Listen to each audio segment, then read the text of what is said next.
பல கசப்பான அடக்குமுறைகளையும் ஆயுத போராட்டங்களையும் வரலாறு நெடுகிலும் அனுபவித்த இலங்கை இன்று தேசிய மக்கள் சக்தி அரசாங்கத்தின் கீழ் உலகிற்கு சமாதானத்தின் செய்தியை எடுத்து செல்லும் ஒரு தீவு நாடாக மாறி வருகிறது. பல இனங்களும் பல மதங்களும் ஒன்றாக வாழும் இந்த நாட்டின் அடையாளம் அதன் பல்வகைமை அல்ல, அதற்குள் உறைந்திருக்கும் ஒற்றுமையும் மனித நேயமும் ஆகும். அந்த அடையாளத்தை உலகிற்கு மீண்டும் நினைவூட்டும் விதமாக ஏப்ரல் 22 முதல் 28 வரை நடைபெறவுள்ள வாக் ஃபார் பீஸ் அமைதி நடைப்பயணம் ஒரு வரலாற்று முக்கியத்துவம் வாய்ந்த நிகழ்வாக உருவெடுக்கிறது. இது வெறும் நடைப்பயணம் அல்ல, இது ஒரு சிந்தனை, இது ஒரு பொறுப்பு. உலக மோதல்களாலும் போர்களாலும் அரசியல் பிரிவினைகளாலும் சிதறி கிடக்கும் நேரத்தில் இலங்கை தனது நிலைப்பாட்டை தெளிவாக வெளிப்படுத்துகிறது. நாங்கள் அமைதியின் பக்கம் நிற்பவர்கள். இந்த நிலைப்பாடு வார்த்தைகளில் மட்டும் இல்லாது செயல்களிலும் வெளிப்பட்டுள்ளது. உலக அரசியலில் பெரும் பதற்றத்தை உருவாக்கிய அமெரிக்கா ஈரான் மோதலின் போது இலங்கை தனது நடுநிலையை பேணியதோடு மட்டுமல்லாமல் மனிதநேயத்தின் உயர்ந்த மதிப்பை காத்தது. 300க்கும் மேற்பட்ட ஈரான் மாலுமிகளை பாதுகாக்கும் பொறுப்பை ஏற்று நாங்கள் யாருடைய பக்கமும் அல்ல, மனிதநேயத்தின் பக்கம் என்ற வலுவான செய்தியை உலகிற்கு அனுப்பியது.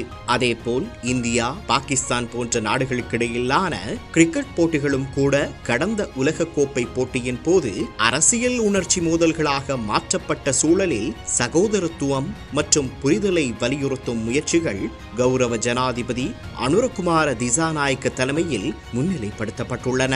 விளையாட்டு கூட சமாதானத்தின் பாலமாக மாற வேண்டும் என்ற எண்ணம் இங்கு வலியுறுத்தப்பட்டது.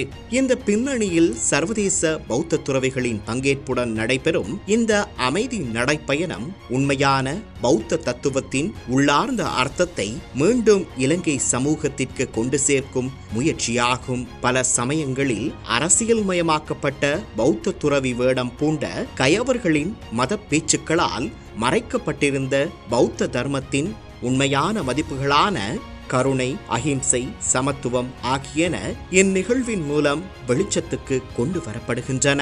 தர்மத்தை பரப்ப நடக்கிறோம், கருணையை கூற நடக்கிறோம், பலரின் மன அமைதிக்காக நடக்கிறோம், எளிதான அமைதிக்கான நாளுக்காக நடக்கிறோம்.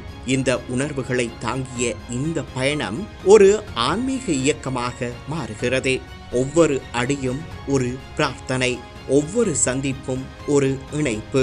பாலி மொழியில் கூறப்படும் ஒரு பழமையான உபதேசம் உள்ளது. சப்பே சத்தா பவந்து சுகிதத்தா, அனைத்து உயிர்களும் சுகமாக இருக்கட்டும். இந்த ஒரு வரி இந்த முழு நடைப்பயணத்தின் இதய துடிப்பாகும். மதம், மொழி, இன வேறுபாடுகளை தாண்டி அனைத்து உயிர்களுக்கும் அமைதியும் நலனும் வேண்டுவதே உண்மையான தர்மம். இந்த 7 நாள் பயணம் இலங்கையின் பல பகுதிகளை இணைத்து மக்கள் மத்தியில் நேரடி தொடர்பை உருவாக்கும். கிராமங்களிலும் நகரங்களிலும் இளைஞர்களிடமும் முதியோரிடமும் ஒரே செய்தி: அமைதி நம்மிலிருந்து தொடங்குகிறது. இது ஒரு நிகழ்வு அல்ல, இது ஒரு அழைப்பு.